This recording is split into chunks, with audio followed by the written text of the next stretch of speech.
The Republic of Korea Navy represents one of the most formidable naval forces in Asia, ranking only behind China and Japan. South Korea maintains a sizable fleet characterized by a remarkably high proportion of modern vessels. In fact, across many categories, South Korean combat ships are newer than their counterparts in the United States or Russian fleets. The service effectively balances both mass and technological sophistication. Currently, the fleet operates approximately 160 vessels.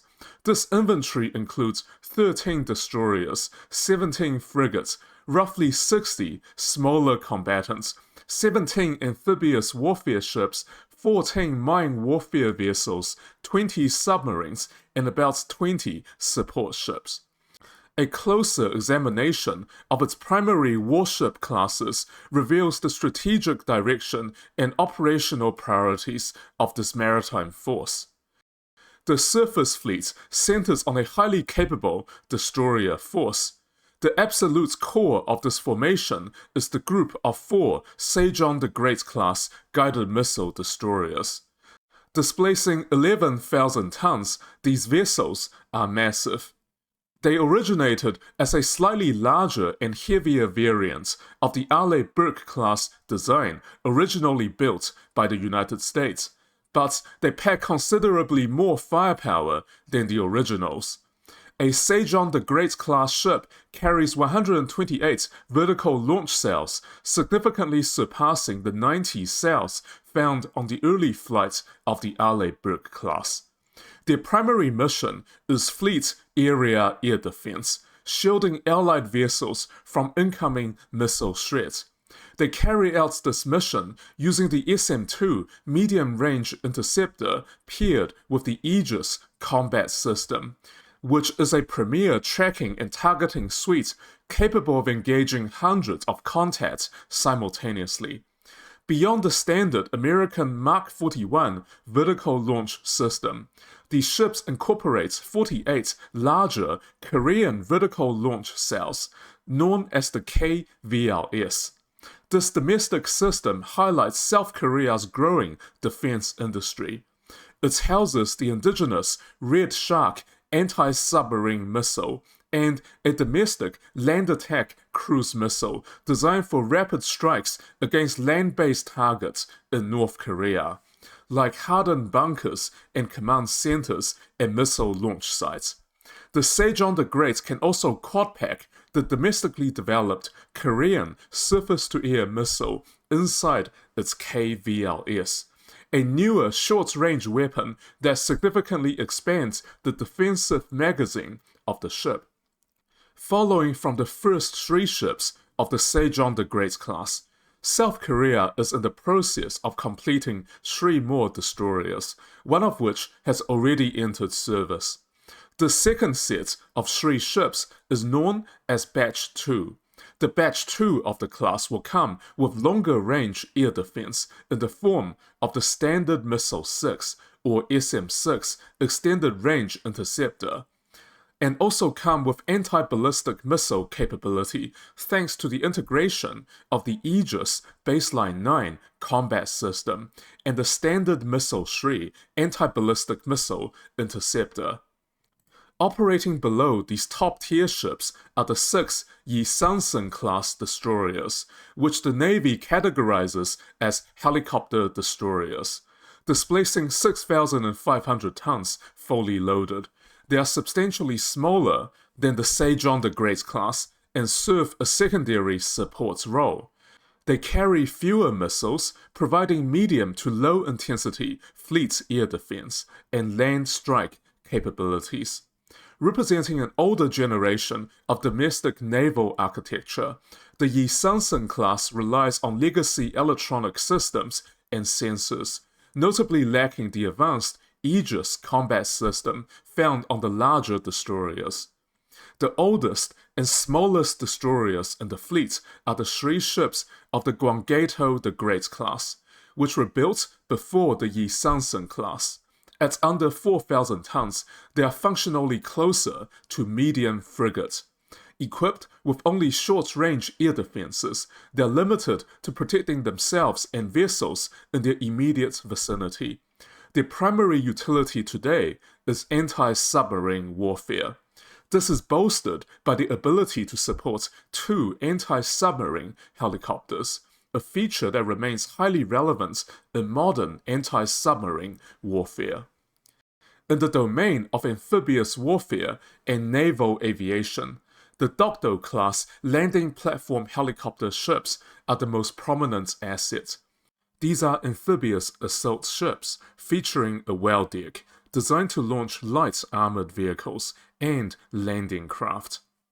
A single Dokdo-class vessel carries about 700 marines, 20 armored vehicles, and 2 air-cushioned landing craft. Crucially, it can deploy up to 15 transport helicopters to move forces rapidly to a landing zone. This design supports the doctrine of over-the-horizon assault. Amphibious forces can launch from well beyond the visual range of the coastline, keeping the valuable mothership safe from shore-based detection and attack. This approach contrasts sharply with traditional landing ships that must approach the coastline and risk exposure to enemy fire. The Dokdo class serves as a symbol of national prestige for the South Korean Navy and demonstrates an ambition to develop a blue water power projection capability. However, the class do not carry vertical landing fixed-wing aircraft. Unlike the amphibious assault ships of the US Navy with their F-35B. The Dokdo class serves a function akin to the Chinese Type 075 class LHD, though at 20,000 tons, they are half the size of their 40,000-ton Chinese counterparts. Supporting these large aviation ships is a fleet of 8 medium landing ship tanks. These vessels displace between 3,000 and 5,000 tons. 4 are highly modern vessels commissioned between 2014 and 2018. The remaining 4 entered service between 1994 and 1999 and still have plenty of service life remaining. Each ship can transport roughly 300 marines, a dozen amphibious vehicles, and 4 small landing craft. Compared to the Dokdo class, these landing ships are optimized for shorter range operations. They offer a direct response capability for potential escalations with North Korea over offshore islands, or in the event that territorial disputes with Japan escalate. The frigate fleet forms the backbone of the Navy's smaller surface combatant force. The most modern group is the Daegu class, which was developed as the second batch of the preceding Incheon-class design. Like most navies, South Korea assigns its frigates primarily to anti-submarine warfare.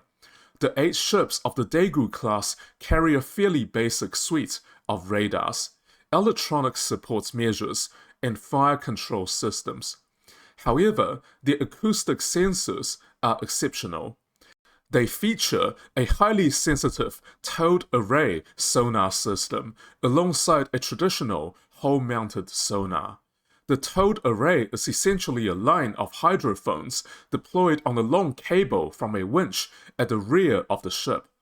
This isolates the sensors from the ship's own noise and vastly improves passive detection ranges against submerged threats. Upon detecting a submarine, the Daegu class can launch a Red Shark anti-submarine missile from its 16-cell Korean KVLS vertical launch system. This module also provides the option to use short-range domestic missiles for self-defense, which can be quad-packed to increase ammunition capacity. The most vital sub-hunting tool, however, is the onboard anti-submarine helicopter. When a sonar contact is acquired, launching the helicopter to drop sonobuoys and its own torpedoes is the standard tactical response. At 3,600 tons, the Daegu class is relatively compact but offers the necessary aviation facilities typical of elite anti-submarine platforms. The older Incheon class also consists of 8 vessels. While designated as coastal defense frigates, their practical role remains anti-submarine warfare, alongside transport escort and coastal patrol. A key mission is countering infiltration by North Korean midget submarines, which are often used to deploy saboteurs. Like their successors, they carry a robust sonar suite, including a towed array. However, they notably lack the domestic vertical launch systems. This absence restricts them from using rocket-thrown ASW torpedoes or advanced short-range air defense missiles. Instead, they must rely on their own standard torpedo tubes to prosecute submarines, which places the ship at higher risk by requiring it to close the distance. Fortunately, they retain a dedicated helicopter to investigate distant targets safely. Looking forward, the Navy is actively upgrading its surface fleet with the new Cheonan-class frigate. The lead ship is already commissioned. At 4,300 tons displacement, these vessels are noticeably larger than the preceding Daegu class. This increased size provides enhanced operational range and endurance for blue water deployment. The most significant improvement over the Daegu class is the adoption of an integrated mast. Instead of a traditional rotating radar, the Cheonan class features a fixed, four-sided, active, electronically scanned array radar. This integrated mast also combines the primary radar with infrared sensors and electronic warfare suite into a single stealthy structure. This vastly improves the ability of the ship to detect incoming missiles in cluttered environments. In terms of firepower, the Cheonan class retains the 16-cell Korean vertical launch system found on the Daegu class. This ensures it can still field the Red Shark anti-submarine missile and short-range defensive weapons. Like its predecessor, it also retains the aviation facilities to fully support a single anti-submarine helicopter. However, the Cheonan class introduces a new domestic close-in weapon system. This replaces the imported defenses used on older vessels, offering a capable last line of defense against anti-ship missiles. By pairing more powerful sensors with proven weapons, the Cheonan class represents a major upgrade. It successfully transitions the frigate's force from regional submarine hunters into survivable multi-role combatants. The subsurface fleet is organized collectively under the Korean submarine program, divided into 3 distinct tiers based on capability. The undisputed apex of this force is the KSS-3, also known as the Dosan and Chanho class. The intermediate tier is the KSS-2, based on the Type 214 export submarines developed by Germany. The oldest tier is the KSS-1, utilizing the German Type 209 export design.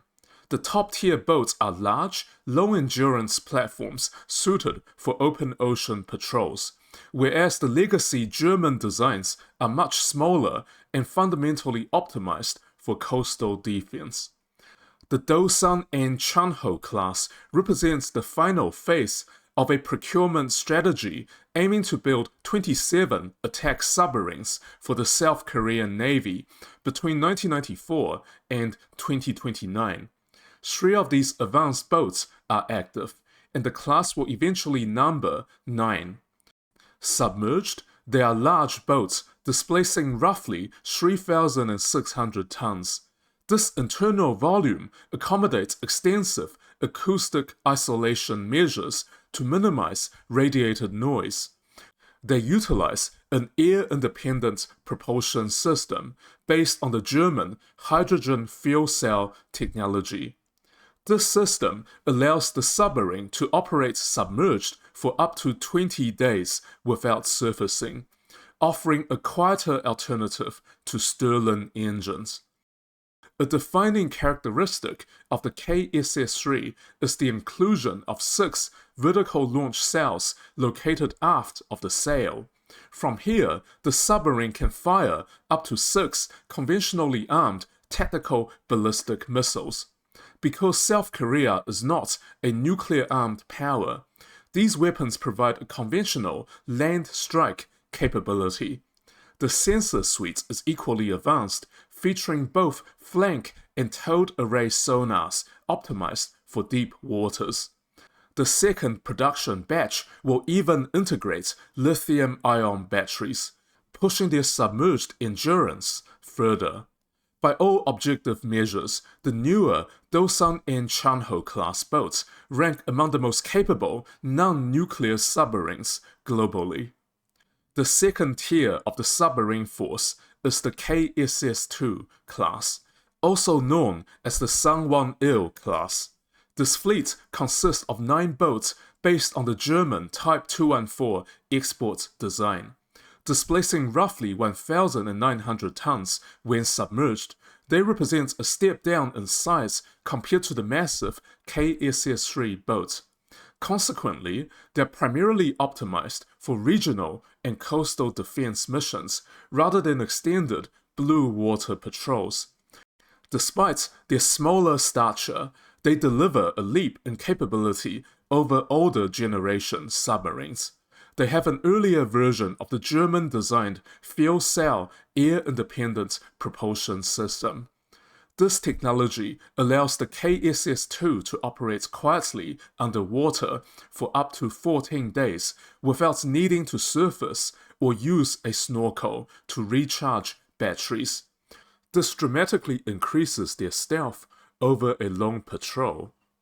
While they lack the vertical launch cells found on their larger successors, their offensive capabilities remain highly credible. They are equipped with 8 standard torpedo tubes. From these tubes, the submarine can fire heavyweight torpedoes to engage enemy vessels, as well as American-made Harpoon missiles for anti-ship strikes. Furthermore, they are capable of launching the domestic Hwasun cruise missile, granting them a respectable precision land strike capability. While not quite as capable as the most advanced Dosan and Chanho, the KSS-2 Sangwon-il class still offers useful capability to the South Korean Navy.